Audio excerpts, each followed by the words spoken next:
everyone, it's Dr. Jacqueline Cortez Salmons here at Transformation Health and Wellness in Anaheim Hills, California. Happy March. Oh my goodness, this year is just flying by. We're already almost through the first quarter. It's my birthday month for anybody who wants to know that. Happy Pisces over here. So it's my favorite month, of course. But welcome. I'm just giving kind of a minute here to see if anybody's coming on with me. Today, we're going to be talking about endocrine disruptors. It's kind of a big topic. A lot of folks have been asking about it. And it's a very, very important topic because it really comes down to the why of why people don't feel well. If you've heard me before, and I will say it again, there's about 60% of the US population who have some sort of a chronic illness. And what we call illness, things like diabetes, high blood pressure, thyroid issues, and so forth. But a lot of times it stems from some sort of process where they've been having some sort of an inflammatory thing going on. So people have chronic fatigue, pain, headaches, joint aches, just muscle aches, not feeling well. They're tired during the day. They don't sleep well at night. All of these things, just constellation of vague symptoms that don't necessarily have a diagnosis to them. So they go into their physician, they get a bunch of lab work done, or they get their standard lab work done, and they're told, like, you're fine, there's nothing wrong with you. Incredibly frustrating because they know in their heart of hearts there's something going on, but they're not really getting any solutions. And so I want you to think about the idea that it may be something having to do with endocrine disruptors and an endocrine or a hormone imbalance. Now, when I say hormone, we have to think outside of what usually people are referring to when they say hormone. When a person of the public, not a physician, says hormone, what they generally mean is sex hormones. Estrogen, my estrogen is off, my progesterone is off, my testosterone is off. I know that's what the problem is. That's why I feel tired. That's why I have headaches. That's why I can't lose weight. I cannot tell you how many times a week I hear that in any given week. There are more hormones than that, absolutely. In fact, even vitamin D is considered by many circles to be a hormone in and of itself because it converts within the body and that sort of thing. So by definition, I guess you can qualify it as a hormone rather than a vitamin. It's another topic for another video, I guess. But yeah, there's the thyroid hormone pool. There's other hormones that are running around in there as well, aside from the sex hormones. Insulin is a hormone, cortisol is a hormone. So there are a lot that all work in constellation with one another. Again, the concept of integrative medicine is how these guys all filter in to discuss, because they're communicators, how they discuss with one another how to run the body, and one will win out over another and so forth. They're in ratios with one another. So that's what we need to really look at critically in order to make sure that you're getting your best health. And when those are thrown off because of other factors that you may be not aware of, that's when you don't feel well. Your body is telling you, hey, stop doing this. But if you can't figure out what this is, then you're going to continue to feel poorly because you're going to continue to inadvertently do that thing that is continuing to make you feel poorly. Does that make sense?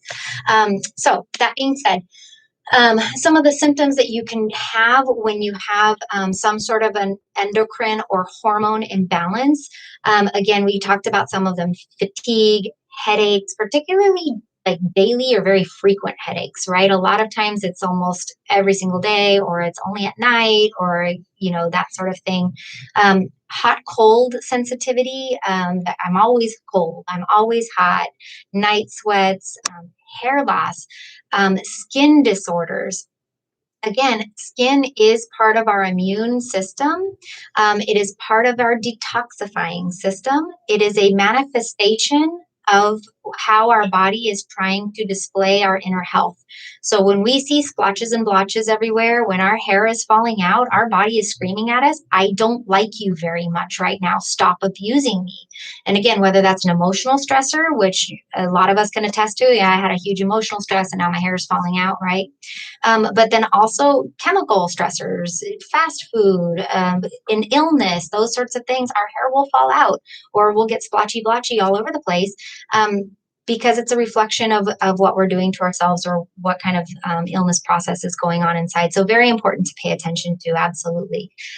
We can have respiratory symptoms, asthma, COPD, that sort of thing. So definitely Congestion, a lot of people will demonstrate a lot of sinus congestion, just stuffiness up in here, as part of like an immune response or hormonal imbalance. They'll display it in that manner. So it's not always something so obvious as like, oh, I have hot flashes. Oh, okay, because you're 53 years old and you're in menopause.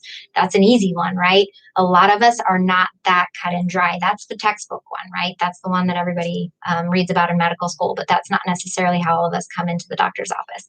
Um, so what are some of the things that we are doing to ourselves that we're not necessarily aware of? So these are the endocrine disruptors that are out there, right? So medications, obvious medications, right? Birth control pills. And again, this is not to say that any of these medications are bad. Certainly don't come off of them without talking to your physician or your provider to see if that's something that you should be doing. Don't just go willy-nilly on me out there. But obviously, if you're taking hormones, it is going to affect the balance of your hormones. I mean, it just goes to tell you that, right? Any diabetes types of medications are going to affect your hormones. That's their job. But if they're not appropriately balanced, then there's going to be some ripple effect downstream that it's going to affect how your body is responding. As far as hormone replacement therapy, again, very delicate balancing act. And so it's important to be with a provider who understands the nuances of hormone replacement therapy so we can get it exactly right. Because if it's just like a one size fits all, here you go, small, medium, large, again, a lot of people will respond very well to that. Some of us do not. And so if it's not well balanced, it's going to be rough for you. Others like thyroid medications, obviously, but even blood pressure medications, other, even vitamin supplements can affect our hormones. And sometimes it's not even the particular vitamin or a particular supplement. It could be a filler. It could be the jelly that's in a gummy vitamin. So something that could be a perfectly reasonable thing to take, like biotin. If there's some kind of funky filler that's in there that we don't really know a whole lot about, or if it's some weird chemical, that in itself can actually affect a lot of our hormone balance in our body if our body's interpreting it as something we should be making on our own, but it's a foreign chemical. Other things, tap water, because it's like fluorinated. Is that a word? Yes. Oh, that's a word. Yeah. It has fluoride in it. There's other chemicals that are in it. All the little, creepy things that are running around in there. That being said, I think we were a whole lot healthier when we used to drink out of garden hoses and eat mud pies. It's my own humble opinion, but some of the list on endocrine disruptors does say tap water. So there you are. And again, drinking out of bottles, like plastic bottles, phthalates, BPAs. So you're damned if you do and you're damned if you don't, right? So this is, again, one of those things where you sort of get into this conundrum that you can really drive yourself quite crazy with trying to avoid all toxins. So please, like within reason, rein it in a little bit and do what's reasonable for you and your family lifestyle, right? Do the things that make sense, right? It's very easy for me, for example, like the phytoestrogens are in receipts. So when somebody offers to hand me a receipt, I either just politely decline, because you can usually look all that stuff up on a credit card receipt anyway, so I don't necessarily need a receipt, or I just politely ask them to put it in the bag for me. That way I'm not actually touching the receipt paper. So that's an easy fix, right? I don't have to drive myself crazy with it. But as far as like eggs, was this a ranch grown chicken who's never had grain fed with hormones? Like honestly, I'm busy. I do not have time to worry about that stuff. Now, if you have time to worry about that stuff and you can drive to the farmer's market every Tuesday between 4 and 6, awesome. I am so proud. That is exciting. Please support your local farmers. That's amazing. I do not have that time. So I can only fix the things that I can fix. I can only control the things I can control. So I will continue with the list, but please don't drive yourself crazy with these things, okay? Again, caffeine. If you can come off caffeine, this is like a game changer for people. Oh my goodness. There have been so many patients that have come to me with chronic headaches. They're like, I know it's my hormones. I know it's a problem. I go through their whole list. I'm like, look, just cut out your caffeine. And again, to me, it's not a hill I'm going to die on. I make my recommendations. They're worth what you pay for them. And if you either will or you won't. If you don't do what I ask you to do, then guess what? You're going to be back in my office. So it actually serves me well. Just kidding. But with that said, I mean, you're either going to do what I ask you to do or you're not. But when those patients have made those changes, they're like, oh my gosh, this is amazing. I feel so wonderful. You're incredible. Well, it's not me. It's you. You did what I asked you to do. So miraculously, when you cut out that chemical, your body's going to respond very nicely. Energy drinks, guys. I cannot tell you how many chemicals are in energy drinks. And I was a huge, huge consumer of energy drinks when I was running half marathons. I literally used to joke that I lived on Monster and Motrin. I would suck down 600 milligrams of Motrin, chased with my iced tea energy drink, and I was living my best life. And I could run 9 miles every morning before going to work, and life was great. Until it honestly, it made me feel like I was in an oubliette. Like I felt all cramped up and I couldn't feel anything. It was just pain everywhere on my whole body. It was just awful. And then I finally figured out that it was the monster drinks that were causing it. And it literally took me 10 days of severe migraines to get it completely out of my system. Anything that is going to cause you a residual of 10 days of nightmare is toxic. I mean, I don't know any other way to put it, but heroin comes out of your system physically within 72 hours. That's just stats, right? Now, the psychological addiction is a whole different program, but the physical addiction to heroin is 72 hours. This stuff took 10 days. That's a nightmare. Okay, so consider that when you're coming to the doctor's office and saying you're drinking 4 of those a day. Why am I having headaches? Right? So be cautious of the things that you're putting in your body because your body will respond loudly. It's telling you I don't like it, right? Some of the other things, again, processed sugars, just in general. So I was having this conversation with one of my students and with a patient earlier today, and really blood pressure and salt, that correlation that was made back in the 80s really had more to do with lobbying in Washington than it had to do with salt. So salt didn't have any big advocates in the halls of DC. Pure cane sugar did. So actually the studies came out and showed that processed sugars had more of an effect on blood sugar and blood pressure. Processed sugars had more of a bad effect on blood pressure, but they had more money. So on the little food pyramid and on foods to avoid and how to get your blood pressure better, salt took the hit. So everybody knows avoid salt. But actually, if you look at the primary literature, which I have, really avoid sugar if you want your blood pressure to go down. That's the big one. Sugar is horribly inflammatory. It does awful vascular damage. In fact, diabetes is considered one of the major vascular killers because it absolutely does damage to the retina, the kidneys, and it's at that microvascular level that it's doing it. So sugar out, right? Soy products actually convert to estrogen. Now, that is not to say that I do not drink my stuff with soy milk, my caffeine with soy milk. So again, control what you can control. You got to live, right? So I always figure if that's my worst vice, like I don't drink, I don't smoke, I don't do a bunch of other nonsense things on the weekend. So if I'm going to have my soy with caffeine, leave me alone, right? That's my vice. But then if I'm going to complain later, I know why. Right. So I'm also not running to the doctor every 5 minutes wondering why I feel like holy hell. I did it to myself. Right. So again, it's about educating yourself enough to know why you feel crummy and then making an educated decision of whether you want to change that behavior or not. And that's up to you. Cosmetics, guys, this is a big one. And that's cosmetics, everything from the foundation that you put on, sunscreen, hand lotion, body soap, shampoos. Our skin is our largest organ. I cannot emphasize that enough. And we care so much about skincare and we spend so much. I mean, this is a multi-billion-dollar industry, right? If you want to hit it, get into the skincare industry, man. That sucker is huge and yet can be so damaging. I mean, truly, the things that we put on, perfumes, our skin just sucks it in.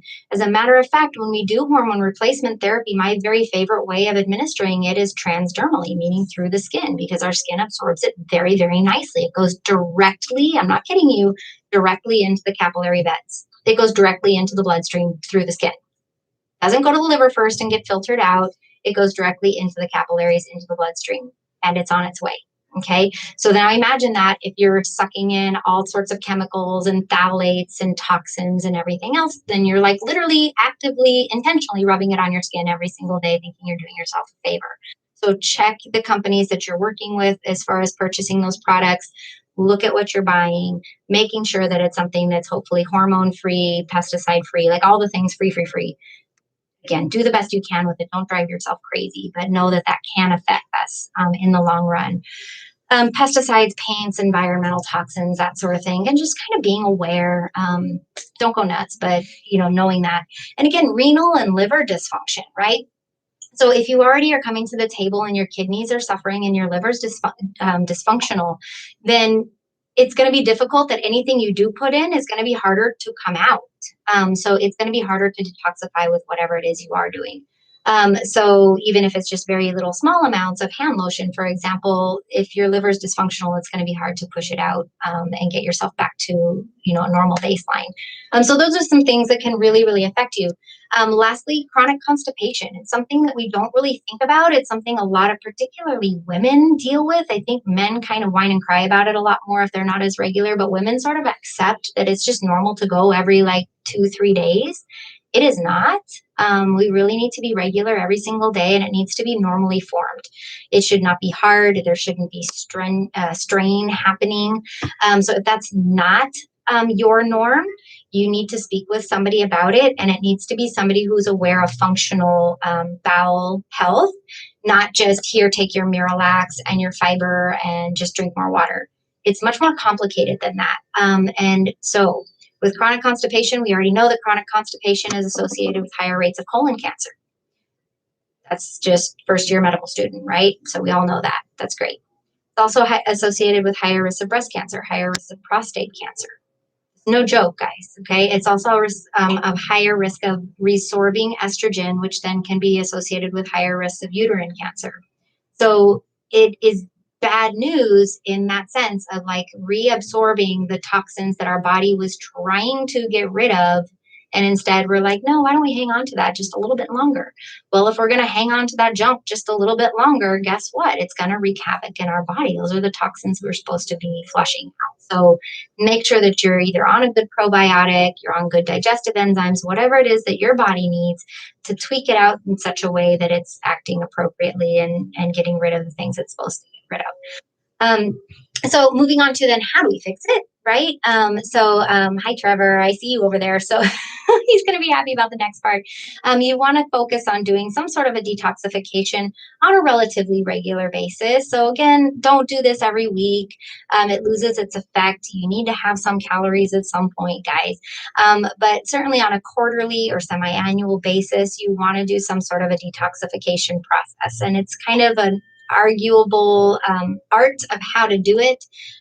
Typically what's discussed is a phase 1 and phase 2 detoxification. So phase 1 is basically releasing the toxins from the tissues and getting them out into the body. And that's why most people want to avoid doing a detox, because that's when you feel really crummy. Your body's achy. You get those headaches. You just want to climb under the bed. It's usually like the first day or two of detoxing, right?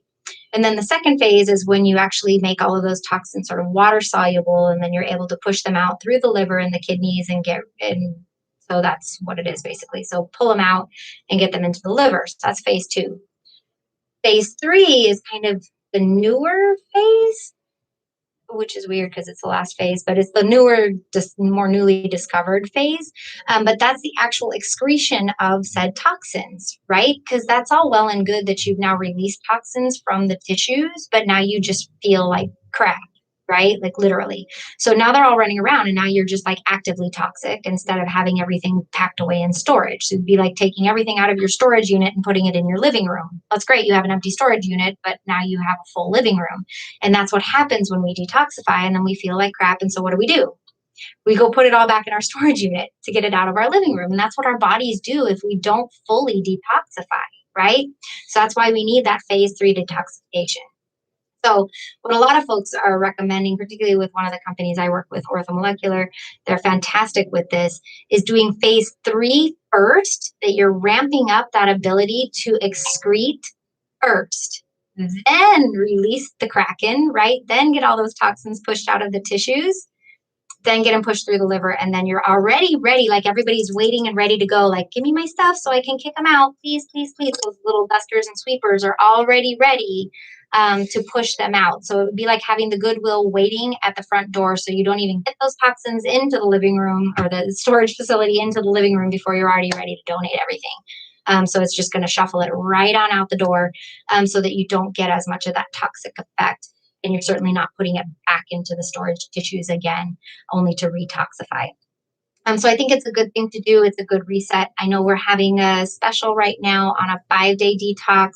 We have our health coach available as well. Ronnie is fantastic about working with you with your nutrition. She's aware of hormone and endocrine disruptors and how to sort of limit them, again, reasonably in your life, like using glass bottles instead of plastic, all of these kind of things that can kind of be very simple fixes so that you're not perseverating on it and having it interfere with your entire lifestyle. Like you can do little simple fixes that can make a big difference.